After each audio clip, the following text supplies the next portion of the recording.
తాళ్లపాక అన్నమాచార్యులు 32,000 సంకీర్తనలు ఎలా రాశాడు? ఎక్కడ సమయం దొరికింది? ఎప్పుడు పడుకున్నాడు? ఎప్పుడు భోంచేశాడు? ఎప్పుడు విశ్రాంతి తీసుకున్నాడు? ఆశ్చర్యంగా ఉంటుంది. 32,000 కీర్తనలోనూ మనకు దొరికినటువంటివి కేవలం కొన్ని వేలు మాత్రమే. మిగతా ఏమయ్యాయో తెలియదు. ఆ రాగిరేకుల్లో భద్రపరిచినటువంటివి తప్పితే గాల్లో కలిసిపోయినటువంటి రాగిరేకులు ఏమైపోయాయో తెలియదు. ప్రతి సంకీర్తనలోనూ ఒక మర్మం, ప్రతి సంకీర్తనలోనూ ఒక విశేషం, ప్రతి సంకీర్తన మన జీవితానికి సంబంధించిందే. ప్రతి సంకీర్తనలోనూ ఆధ్యాత్మిక భావాలే. ప్రతి సంకీర్తన భక్తి భావంతో నిండిపోయినవే. కళ్ళు మూసుకున్నా స్వామే, కళ్ళు తెరిచిన స్వామే. ఇంకానికి మన ప్రపంచం లేదు. ఎటుల పుట్టించిటో నీవెరుగుడు, ఎటుల పుట్టించిటో నీవెరుగుడు, ఘటనలన్నీయు నీ సంకల్పమేనయ్య,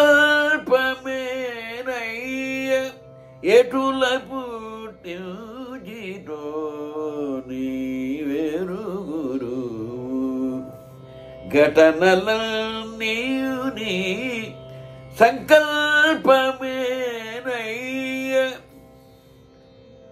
ఎలా పుట్టావో, ఎవరికి పుట్టాలని నువ్వు నిర్ణయించావో, ఎక్కడ పుట్టాలని నిర్ణయించావో మాకు తెలుసా? అన్నీ నీకే తెలుసు. నువ్వెరుగుదు, మాకు తెలీదు. అది పల్లవి. రంజని రాగంలో ఉండేటటువంటి భావం ఎలా ఉంటుంది? ఇలా ఉంటుంది. రంజని భావం, ఆ రాగంలో ఉండే భావానికి ఈ మాటలకి సాపత్యం కుదురుతోందా లేదా అది చూసుకుని పాడటం.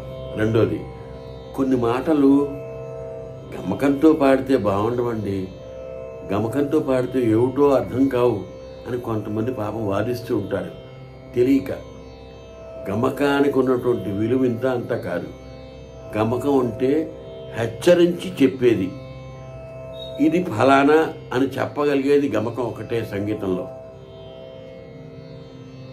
నువ్వు ఎవరికైనా చెప్పదగినటువంటి విషయంలో పరమార్థం ఉంది, విధిగా ఇది గుర్తుపెట్టుకోవాలి అని చెప్పాలంటే రెడ్ ఇంక్తో అండర్లైన్ చేస్తారు. అలాగే నువ్వు చెప్పదలుచుకున్నటువంటి సంగీత భావాన్ని గమకంతోనే చెప్తాం. గమకం మినహా మరో మార్గం లేదు. ఎటుల పుట్టించిటో నీవెరుగురు, ఘటనలన్నీయు నీ సంకల్పమేనయ్య. చరణం చూడండి.